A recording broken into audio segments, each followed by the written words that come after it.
going to go ahead and get started. My name is Michelle Nelson, and I am the social media specialist here at Field Routes. Thank you for taking time out of your day to join us for how to say no to clients without being a jerk, featuring Jack Jostes. Before we get started, I'll give you just a bit of background on him. As the CEO of a snow and landscape marketing agency, Ramblin Jackson, and author of The Tree of Good Fortune, Jack Jostes has helped over 1,000 home services and landscape companies attract more hell yes customers through easy to follow sales and marketing tips.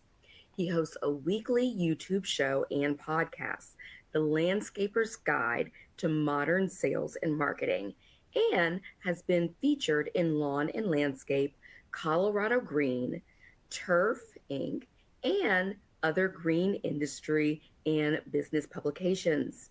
He regularly speaks at regional, national, and international business conferences, including green industry events such as the Pro Green Expo, Far West Show, National Association of Landscape Professionals events, and the TNLA's Nursery Landscape Expo.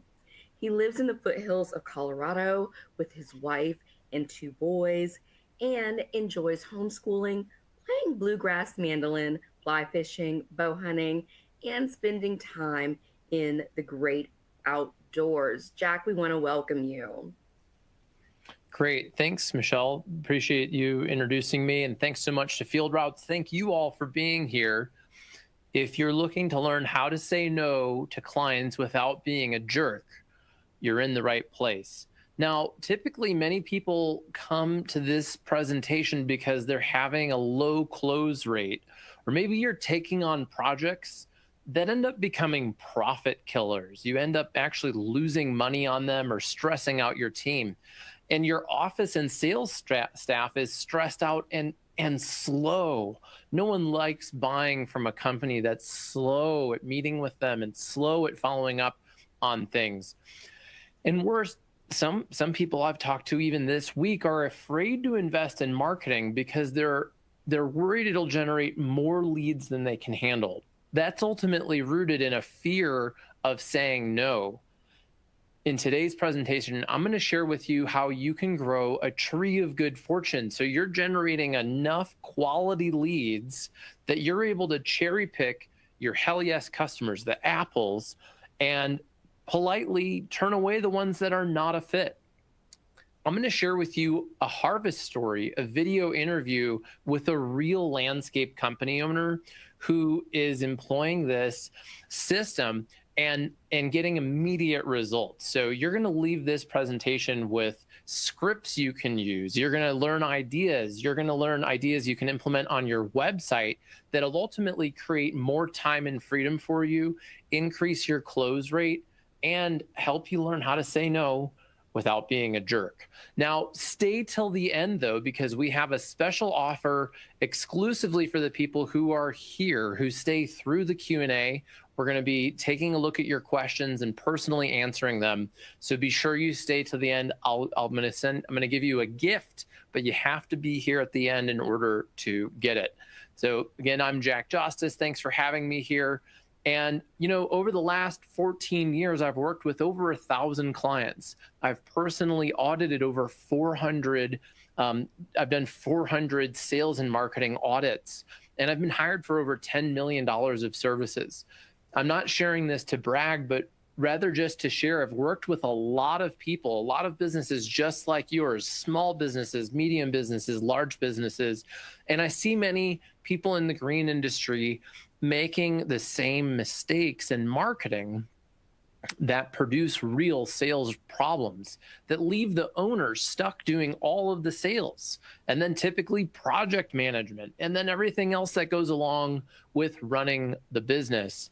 And there's a real cost in saying yes when it's actually a no. When the truth is a no, The truth is always king. We always want to get to the truth. And when we don't, and when we delay, and when we lead people on or say, yeah, I'll get that proposal to you, but we don't really want to, it's a waste of time for both you and the customer.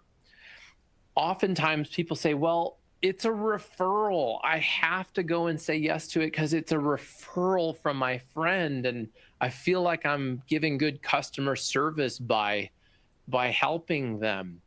But saying yes when it's a no is a customer disservice. It does not help the client if you let them hire you for something that you're really not very good at, or you're not available to do, or you're not able to meet their budget requirements. It's not a service to them. And I'm going to share with you how you can help them understand that sooner so you can move on to spend more time with quality leads. So I'm going to run a quick poll about adopting the leader's abundance mindset. But before we do, I want to see your answers to what is the biggest challenge that brought you here today? So if you could go ahead and click on an answer. The first one is poor sales process. Are you maybe missing those milestones in your sales process? Do you not have enough leads? Are you not talking with enough people? Are you taking on too many bad fits? Or is it something else? So if you could give me a quick vote, I'm going to share the results to that, and I'm curious to see what they are. So it looks like many of you have a poor sales process. 20% of you, 40% of you though are taking on too many bad fit leads. And I'm curious, if you typed other, let us know in the chat. Quinn is here from the team at Landscaper's Guide and Ramblin Jackson. We want to hear from you. I want to know. And at the end of this, I want to answer questions. So if you typed other, go ahead and type what's going on in the chat. I'm really curious to hear. So many of you, poor sales process, but ultimately taking on too many bad fit clients. You know, you're clearly not alone. So it's something that most small businesses struggle with. And a key to avoiding that is adopting a leader's mindset of abundance. It's believing that there is enough work to be done. There is so much work to be done. There's so many people with landscapes that need a variety of services. There's so many people with various pest control problems that need help. There's enough work out there for you to run a thriving business. And it's really key that you believe that and see it. And I'm going to share with you how to create more demand. So there's really so much work to do. And if you're not the best fit for it, someone else likely will be. Sometimes we take on clients when we know it's a no because we feel like, oh no, if I don't help this person, no one's going to help them. There's an abundance of other people who are probably better at certain things that you're not very good at, and helping them connect with that person is ultimately going to give them a better experience with you, so that way when they do need what you offer, they'll remember that you were respectful enough to be like, hey, you know what, we're not the best fit for this, but I wanted to introduce you to somebody who may be. It often comes back to you remembering that when one door closes, another door opens.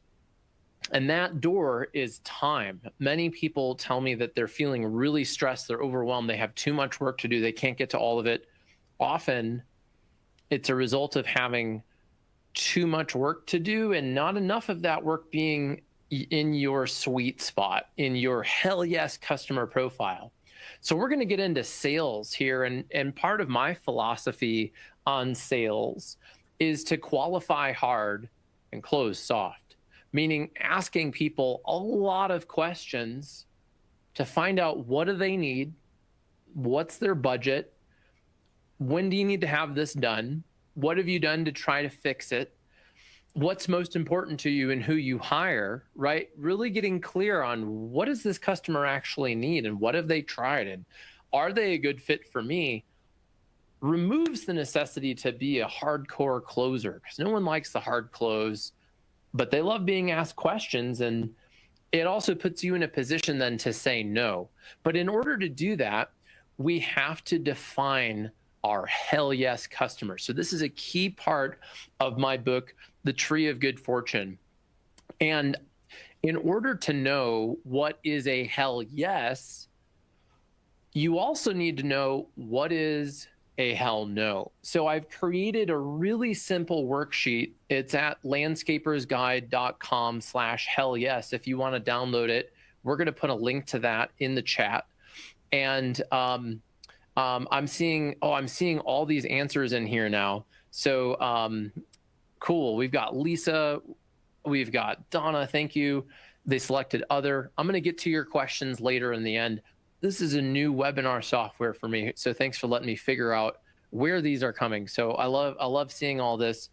And yeah, so the Hell Yes Customer Worksheet, it's a really simple but powerful exercise of getting clear on who is your Hell Yes customer, what services do they offer, which service areas are they in, which cities, suburbs, and neighborhoods, which zip codes. Don't be vague here. Don't say that you do Chicagoland when you do certain suburbs of Chicago, but not others, right? You got to get clear on this, and this will help you with your search engine optimization also. And also budget. How much do people need to spend? And what is their lifetime value? You know, so for those of you in pest control, how long are they going to hire you for pest control? What will they spend in a year, and how many years will they be your client?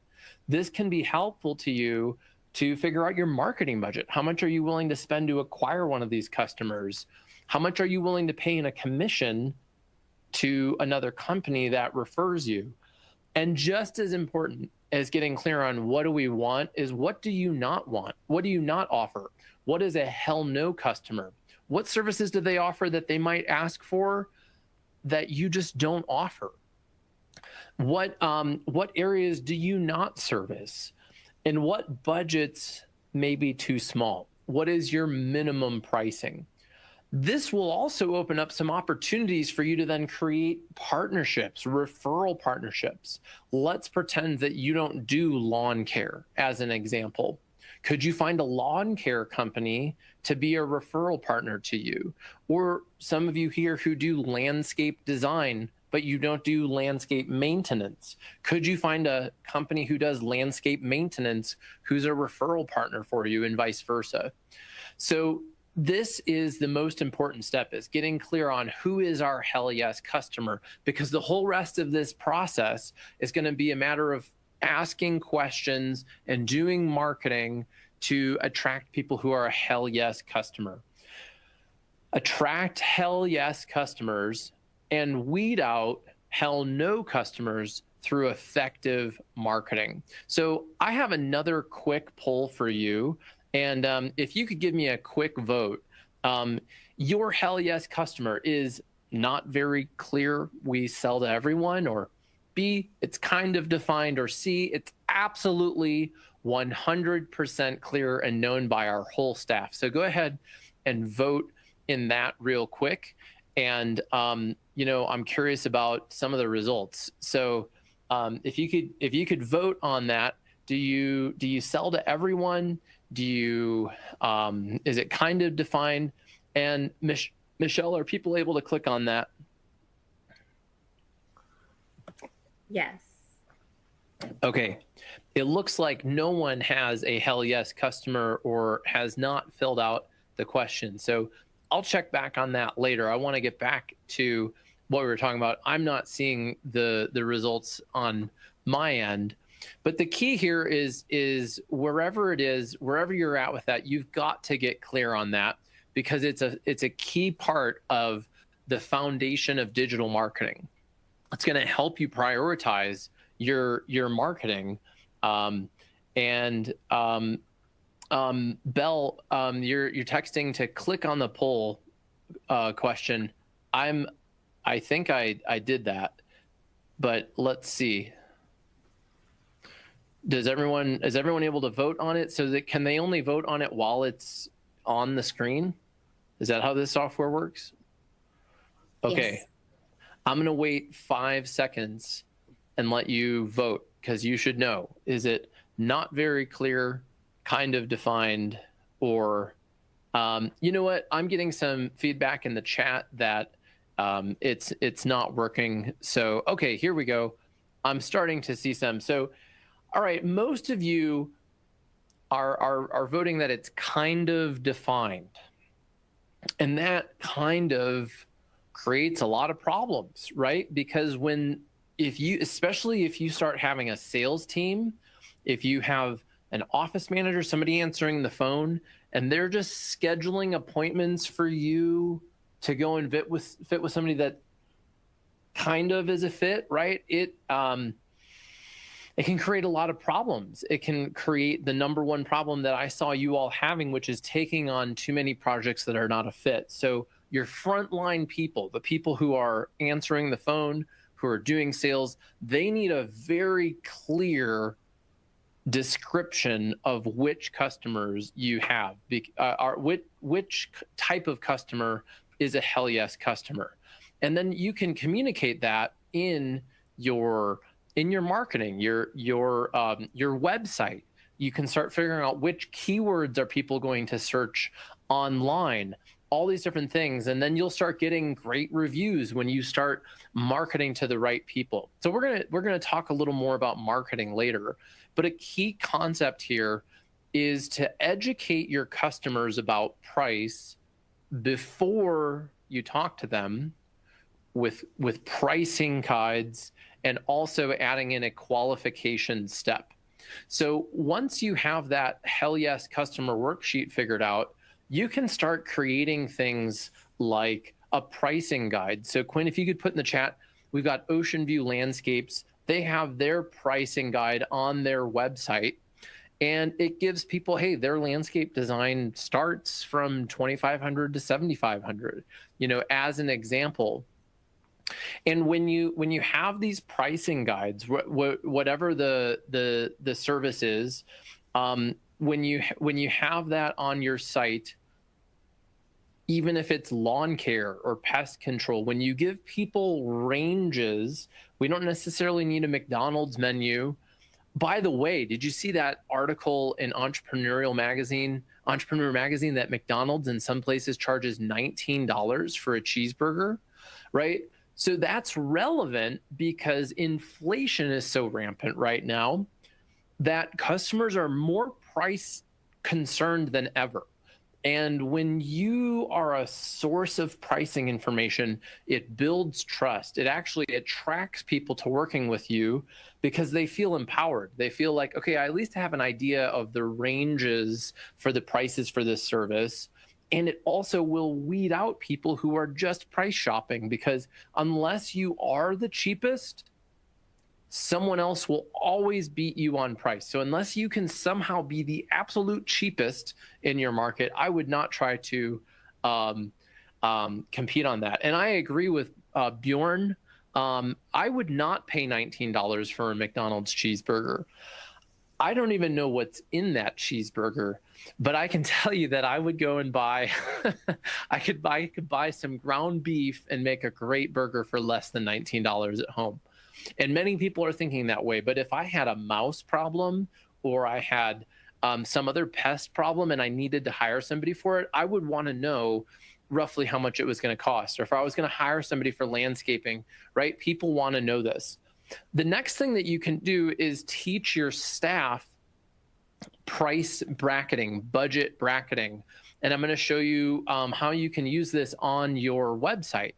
So once you have some brackets, some tiers, maybe you have tier 1, tier 2, and tier 3, unless maybe this burger is just phenomenal. I don't know. Now I'm kind of curious. If it's $19, maybe it's good. I have a feeling I'd be disappointed, but in any case, so this client is sharing a price range, refresh your front yard, and it starts between 10 to 20. Then on their next bracket, their backyards are starting between 20 and 35. And then on the higher end, they've got 30 to 65. And then there's a fourth tier for like everything, and it's 75 plus. And that gives them some flexibility and a way of having a conversation with people on the phone. hey, by the way, have you had a chance to review our pricing guide on our website? I can tell you that the clients who are implementing this, 80% of the customers who call in have it open when they're calling. And now this is a great way to qualify. This is a great way to include budget as part of the conversation. Great. So as you see on our website, we typically have 3 tiers of pricing before we get into our custom pricing, which starts at 75,000. Did you have a sense which tier may be a fit for your project? Oh, okay. Can you tell me more? What were some of the features? Okay, great. Or if they haven't read it, you can now refer to it. You can follow up with it. They can look at it, and you can have a qualification around budget on the phone call. So that's a key part of where we're heading. And then brand your sales process to include a qualification step. Now, qualification step, that's internal CEO business person speak, right? We're not going to call it a qualification step in our marketing. We're not going to brand it that way, but we do need to have some way as part of the process of qualifying our customer. So here's an example from another client, Inside Out Landscape Design, where it starts this is a design build firm. They are starting with completing the Inside Out design questionnaire. It's a really thorough, it's actually a fun group of questions that help you start dreaming about your landscape. Then they schedule an in-person Inside Out consultation, right? And so they charge for that. So the consultation fee is $150 to $300. So the client is now knowing that they're going to need to pay for you to come to their house. And once they get that questionnaire, they call and they say, hey, thanks so much. This project looks really cool. And, the next step is our consultation. You're in our service area. It's $150. And the client has learned about this. And you notice they also have a pricing page on there as well. Another way is with, Alpine Gardens has a pricing guide on there. And if you look at their website, it has a nice little pinwheel of a sales process that includes a scheduled phone call. So for them, they offer all kinds of services: residential, landscape design, build, maintenance, landscape maintenance and ongoing care. They also offer commercial, they do snow removal. And so they leverage a scheduled phone call, 15 minutes, which you can book online through their website. And that allows them to qualify really well. So having that in your process, and for our pest control people here, having a 10-minute pest removal brainstorm call. I don't know, call it something like, where you're just going to ask people some questions, and I'm going to lead into some of the questions that you can ask. That'll save you a lot of time and money from going out and meeting with everyone just right out of the gate. You should qualify before you go out and meet. So again, brand it to be part of your process. So once you get to this one-to-one sales conversation, right, we're going to want to send calendar invites. So I recommend sending a calendar invitation. If it's having a phone call, schedule it. If you get to the point where you are going to meet in person, send them a calendar invite, include your company name in it. I can tell you, as a homeowner, I've hired companies, and sometimes they don't really reply, and you end up calling 5 different companies before you even find somebody who will talk to you or return the call. And then once you get that appointment, it's I called 5 different companies, I can't remember. So this is just another touch point. The calendar invitation could include in the description a link to your pricing page. It could include a link to your testimonials and reviews. It could include, if you have a process page. These things will help the client, they'll click on them and remember, oh yeah, I'm meeting with so-and-so. And wow, look at all these reviews, and they're going to feel more prepared. And then you've got to show up 5 minutes early. Show up 5 minutes early to that appointment, pull up and be there and be ready. Because when you're late to a sales meeting, you lose any leverage you previously had. If you make an appointment at 1 o'clock with a customer and you show up at 1:07, they're going to be pissed. They might still be nice once you're there, but you're in a deficit. You show up 5 minutes early and they're like, wow, these people are on time, and they sent a calendar invite. Your chances of closing that sale, even if you charge more than another company, goes up significantly. Then we're going to lead the conversation with a verbal agreement. And this is just simply like outlining an agenda for the conversation. And it includes some of the ways that you're going to do this. Some of the key points are getting no on the table. This is why you're all here, is how to get no on the table, getting a yes on the table, getting budget on the table, and the next steps. So you're going to need to customize this depending on, which service you're selling and what your budget ranges are. And here's what it might sound like.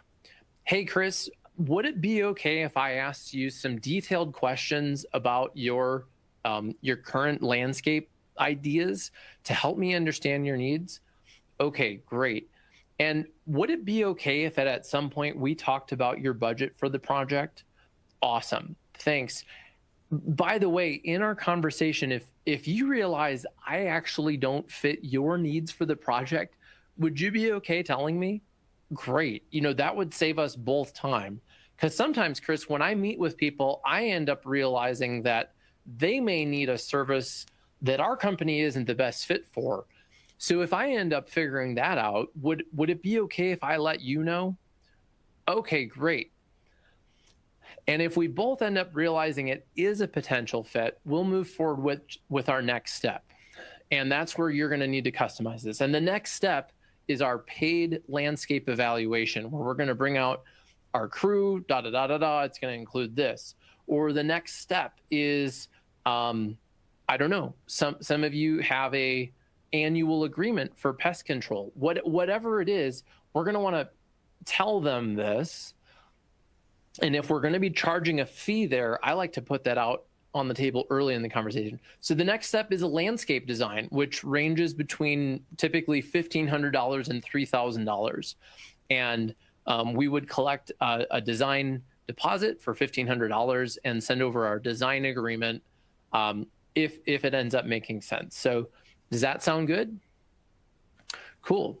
So what we just did here is very powerful. We got no on the table early. We neutralized it. We gave the client permission to tell us no. Hey, we end up not being the right fit for this.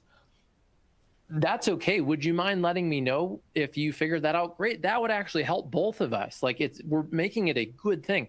And if it's a yes, then we'll talk about the next steps, right? So we've put no on the table early, and this is so important because when you know that it's a no, now we're just going to reference it. We're going to come back to it.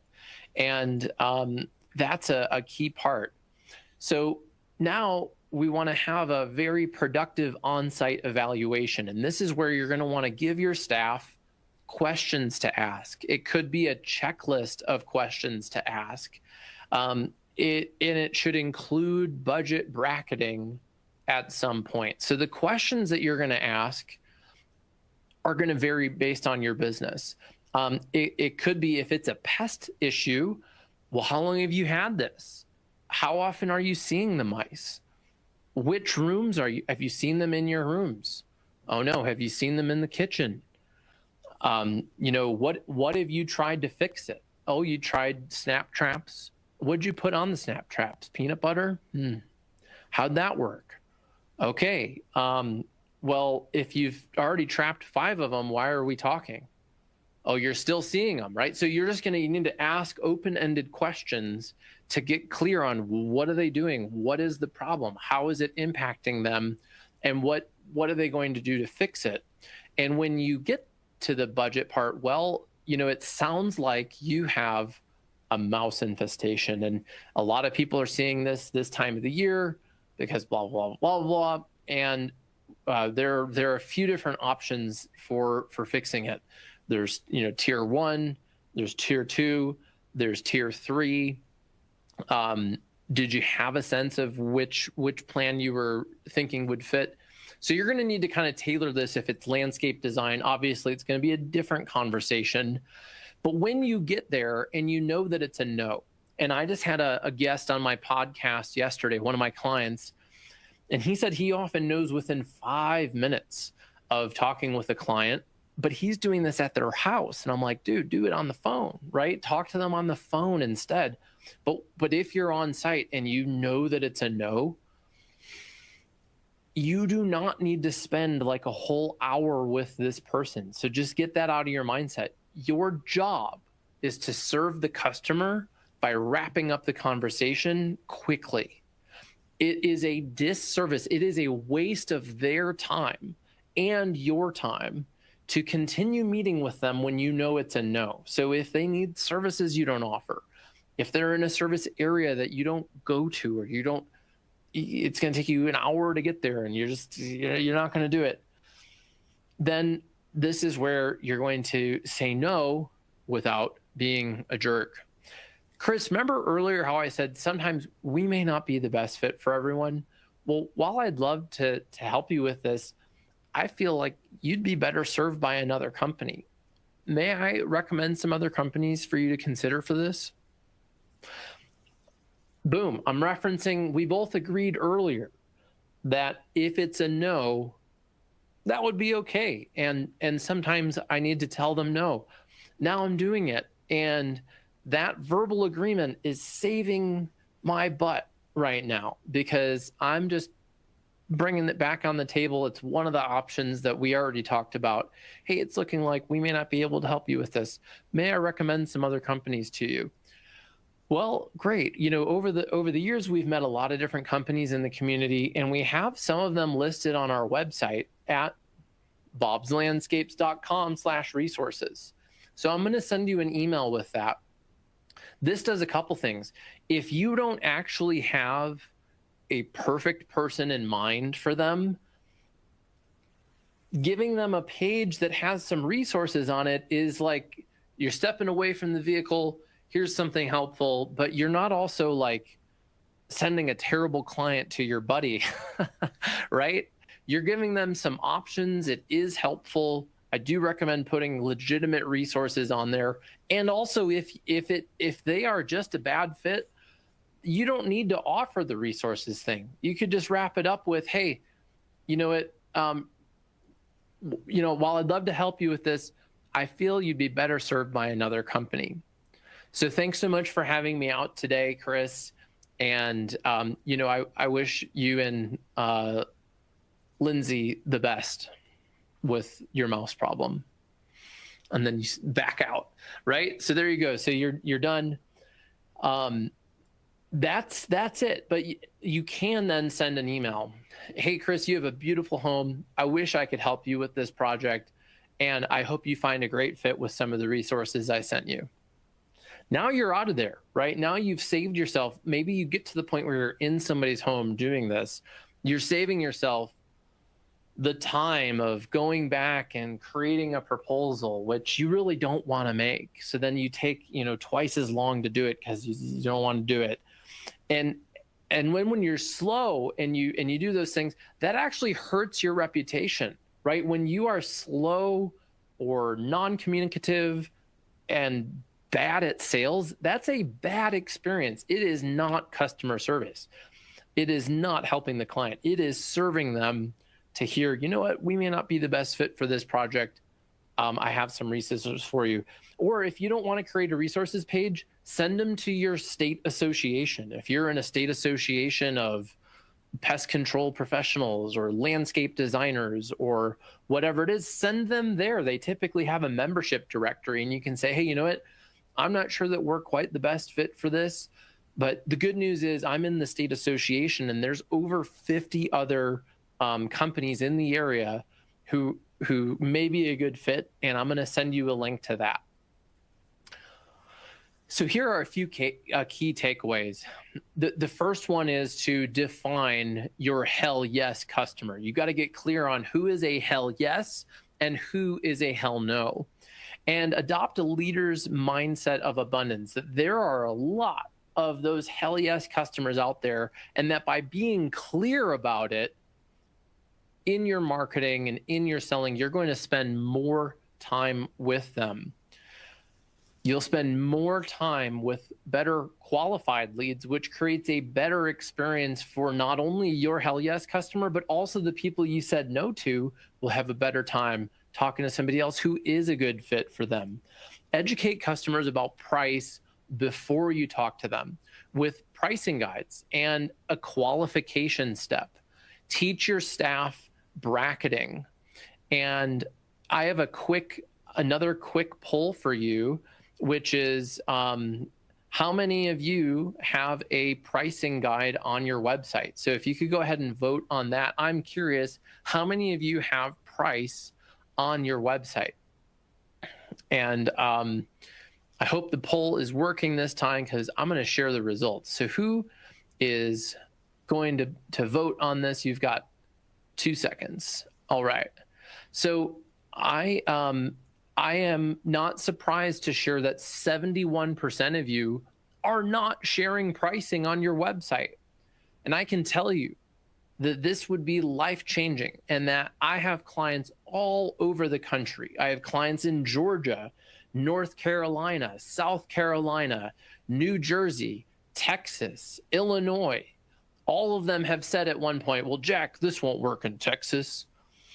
This won't work in North Carolina. This won't work in Illinois.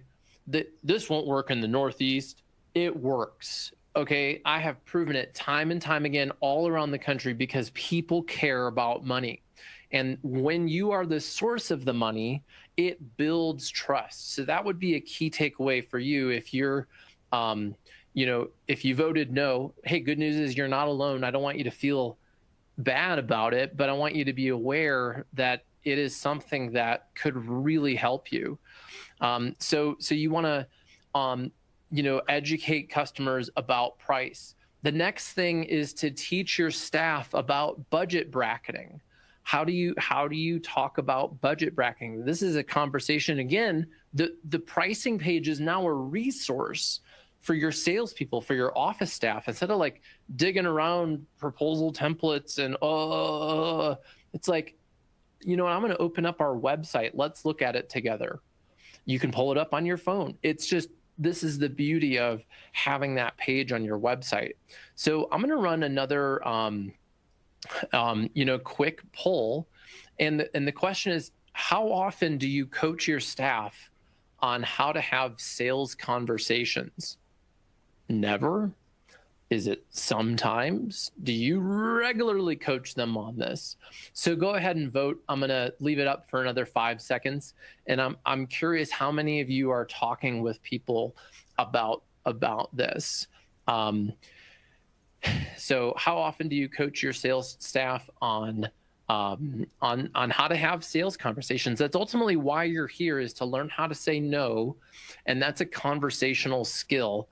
And so, cool. Some of you are doing it sometimes. Some of you are doing it never. Some of you are doing it regularly. So good job. If you're doing it sometimes, could you make it quarterly at least? Could you do that? Could you coach them more during the busy sales season to help them be prepared? Could you make some videos even on your phone and make a private YouTube playlist that you can just send to them so they can listen to this stuff?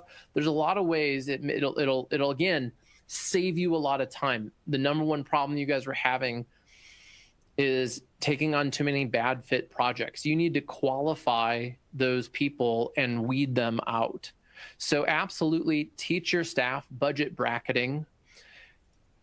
Lead your conversations with a verbal agreement. I gave you the framework for it. Putting no on the table early in the conversation. Position it as a benefit to the client. Put on yes. Get permission to talk about budget. Get next steps.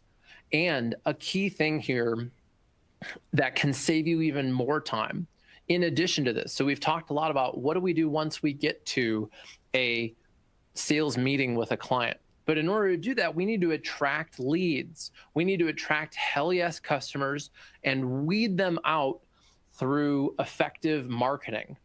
And the way that we do that, I wrote a book called The Tree of Good Fortune that helps you build a limb for each city and a branch for each service. So you're attracting leads, taking that hell yes customer worksheet in each little area that you service.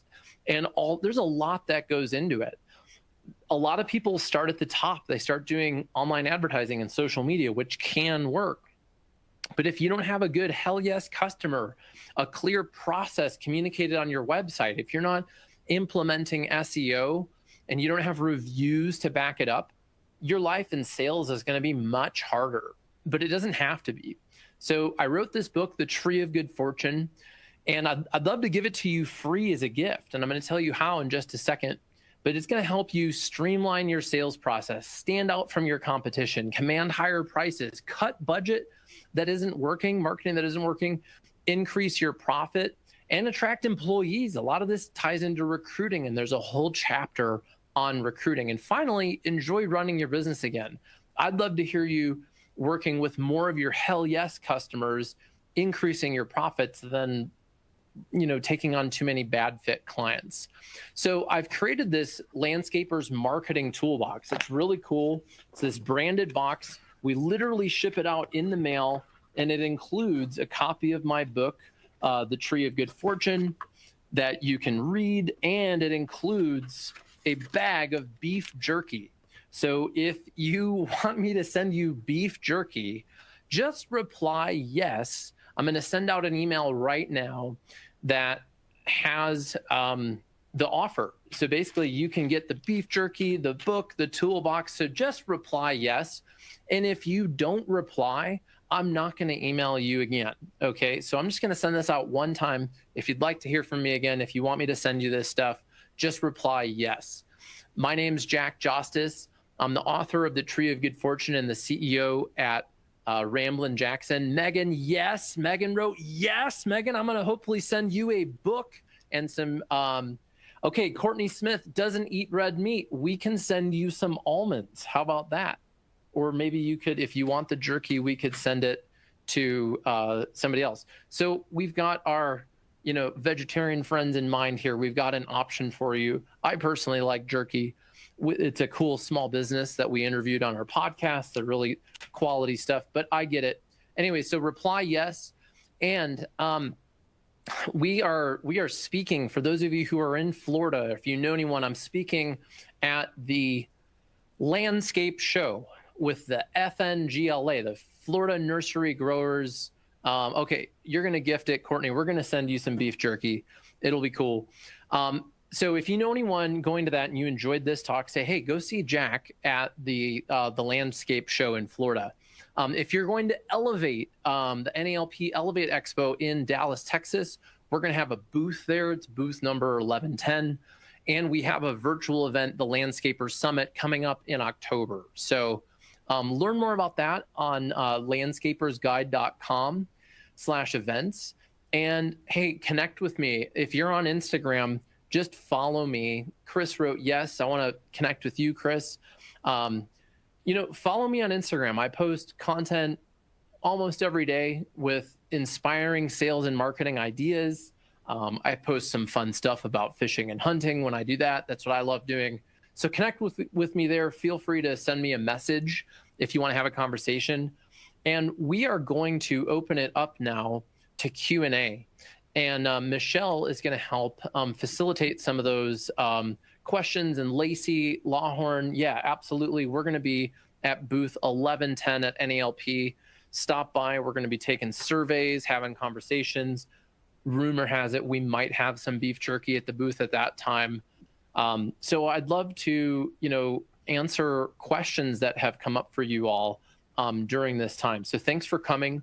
We're now going to, one last question I have for you. So, hey, do you feel, so if you give me some quick feedback here, do you feel better prepared to say no without being a jerk than you did before the webinar? So give me an answer here. So the first option is absolutely not. this webinar was garbage. I did not learn how to say no. And a 5 is a hell yes. I feel way better about how to say no to clients without being a jerk. So go ahead and vote on that.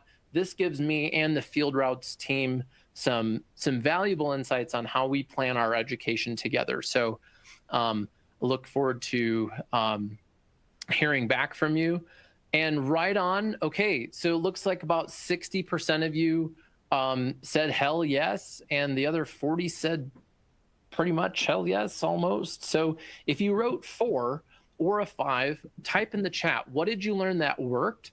Or if you have a question that may help you get to a 5, let's talk now. So go ahead and type your questions in the chat, and I'm going to pass it back to Michelle to help facilitate that. Absolutely. Thank you so much for this helpful information. As you mentioned, we're guessing that people do have some questions. So if you haven't done so already, go ahead and submit any questions you have using the Q&A dialog box on the side of your screen. And our guests will answer as many questions as possible in the time that we have left. While you're doing that, I'm going to ask that Belle, our moderator, highlight the button at the bottom of your screen where you can sign up for a free demo of Field Routes. For anyone who is not already a Field Routes customer, this is a great opportunity to experience our operations and our marketing suites firsthand. More information about Jack and Ramblin Jackson may be found in the link beneath Jack's picture on the right side of your screen. So let's take a look at our questions. I can go ahead and answer this first one from, is it Bjorn Nordquist? I hope I'm saying your name correctly. And Michelle, if you can pull up some of those others too. Bjorn asked, how do you have the tiered pricing on your website? Is it good, better, best system? And how do you offer that without offending a lower tier client? This is a great question. And I think it's a pricing strategy thing. So Bjorn, hopefully you get an email from us and reply yes, and we will send it to you. So I don't know that I wouldn't be worried about offending people, but I almost think like when you're at the car wash, right? And they're like, do you want the basic wash? Do you want the silver wash, or do you want the super wash? And the super wash includes all these other things. I'm usually like, all right, I'm going to get the mid tier. Most people, I can tell you, are going to pick the mid tier. And there's a certain percentage of buyers, the top 5%, are going to always buy the best thing that's ever offered to them. These are the people who they buy expensive stuff because that's how they see themselves. So I think having these different tiers, I've seen some lawn care companies where they have a 5 application minimum, and the clients that are noticing the best results were coming 7 times a year, and that's the middle package. And then then they might even have a tier above that. Right. So it still needs to be very good. If you're in a business like landscaping, it may be more of a range of prices. So front yards start at X and go to Y, and backyards start at X and go to Y, and fully custom landscapes with pools and water features and outdoor living start at X. And that gives people, oh, wow, I thought that I could get a patio and a pool and the hot tub and my deck for $70,000, but it looks like those projects are starting at $90,000 for this client, or whatever it is. So it's going to be a little bit based on whoever your customer is and what the services you're offering them. So thank you for asking that. And go ahead, Michelle. Absolutely. So this is from Donna, going back to, I think, your first poll question. She said that she selected other as we are growing better negotiation skills during the initial meetings. Yes, that's in our scope or no, it's not, and how to have a client understand our value proposition. So, how do you get a client to understand your value proposition? One of the ways that you help your client understand your value proposition is first, again, getting clear on who is your hell yes customer, and then answering a series of questions around why would they buy from you. And I always start with pains and problems. What are the pains and problems that your customer currently has? What is the actual problem they have? And then what are the pains and problems that they have with other service providers in your market? And so we're starting with negative information here because that ultimately creates the desire for what you do differently. So as an example, if one of the things was around communication, you can start in your sales conversation. I didn't get into positioning statements and things like that, but you may ask a client, hey, you know what, many people I talk with are frustrated with their current pest control company because they never know when they're coming, and they just show up and start spraying when their kids are playing outside or when they're hosting a birthday party, or they don't want them coming there. Has that ever happened with you? And asking a question. So I'm seeding a question here with a pain. If that's a problem they're having, now we're going to have a conversation around it. Well, one of our one of the reasons people like working with Mugler, I don't know, let's see, Donna, what's your company called? Oh, Delvaccio, it's Donna. Okay, so from Delvaccio Landscape and Christmas Decor, so the pest control thing didn't work, right? But the communication thing might, or many people they thought they were hiring somebody for Christmas decor, only to realize it was installed late, and you could, create a reason to buy. So that's where, in these conversations, we're putting it into your marketing, Donna. So it's going to be on the website, and that can be emailed to people. And again, with that calendar invite, when you link to these pages on your website, get people to read it. Hopefully they're reading some of it before you even talk to them, but then you can absolutely push it with them. So then as far as growing on better negotiation skills in the initial meeting, same thing, uncovering some pain with people, uncovering a problem, and then positioning yourself as a superior solution to it is going to help you then communicate that value proposition and win better clients. And I know you have a great new salesperson, so it sounds like they're maybe even doing some of that. Righty. This is from Cheryl earlier in your presentation. Many of our prospects are referred to us by current clients and are hard to refuse because of the recommendation by a current hell yeah client. So how do you go about saying no to these people and not looking like a jerk to the person who did the referring and to the actual referral as well? Well, depending on the nature of the relationship with the person referring, I would call them afterwards and thank them and help them understand that you appreciate the referral, and that you weren't able to help the client, and help them understand why, and then go back to your hell yes customer profile and say, Bob, really our ideal customer are people like you who are looking for a full service landscape maintenance company that's going to take care of their property all year and do projects like we've done with you. What we found was that Carl was really just looking for a one-time project, or whatever the reason it wasn't a fit. So I want to let you know we really appreciate it. We sent him off with some referrals, and I think he'll be in good shape. And if you meet somebody who might need the services that we specialize in, I'd love an introduction again.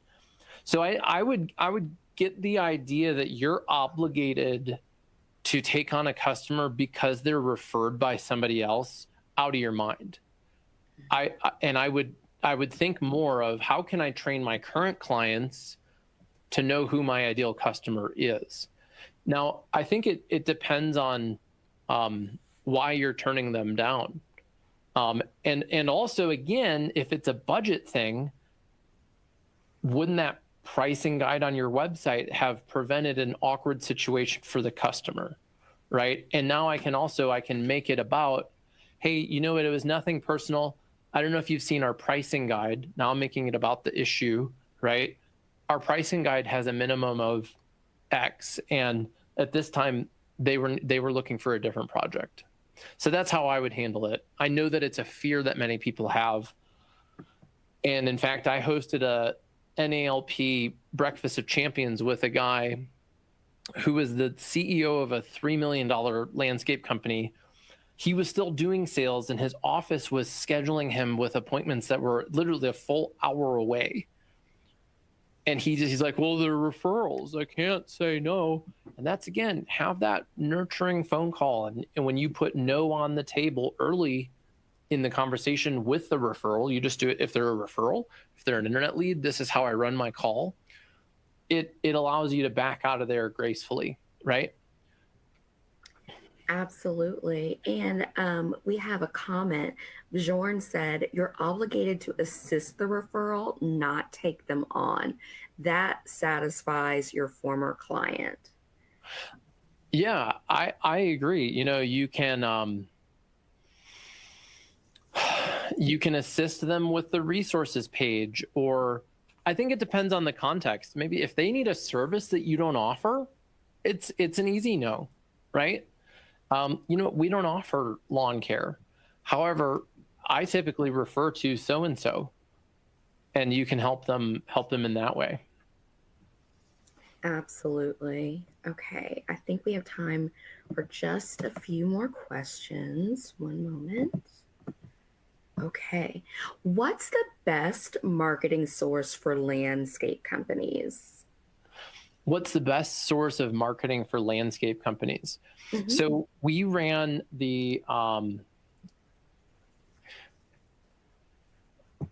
we ran a survey last year, and Quinn, if you could help find it, the landscaper sales survey, and we surveyed over 160 landscape companies, and we were surprised to see that social media was the #1 driver of new leads. And then search engine optimization, getting found on Google, was next. We did not include referrals or word of mouth in the offer there, but I know many people will say that. Then followed by that, vehicle wraps was way up there. So many people are, so we put in the chats the highlights from the 2022 landscaper sales survey, and we have a whole podcast and video on that. So I recommend checking that out because it's pretty interesting. But what I really think about marketing is you want to have multiple streams of marketing working for you. So like this week, Twitter became X. Like Twitter totally changed their name to X, right? Why? I don't know. It's to be seen. Will it continue? Twitter was never a big marketing source for me, but if it were and they suddenly changed, I'd feel pretty freaked out. Or if I had one other #1 only source of marketing and it changed, I wouldn't feel good. So I like having SEO working for me, social media, direct mail, email marketing, multiple streams of marketing sources. And again, it can feel overwhelming on where to start. And so that's why I wrote the Tree of Good Fortune. So it goes into detail of like, how does it all work? And then what should I focus on first? So again, if you just reply yes to our email, we'd love to send you a copy out. Absolutely. We hope that they will reply to your email so that they can get a copy of the book with such great information. Jack, we truly want to thank you for being with us today and sharing all of your knowledge, wisdom, and experience with us. Well, thanks, Michelle. It's been a pleasure being here. And thanks to the Field Routes, the whole organization, and Bell, who produced this. Thank you for having me. And I look forward to connecting with you all on social media. So look me up, Jack Jostes, and send me a message. Absolutely. And thank you to all of our attendees for joining us as well. We hope you found this valuable. Remember to watch your inbox and your social media feeds for information on our upcoming growth series and tips and tricks series webinars. Everyone, have a great day.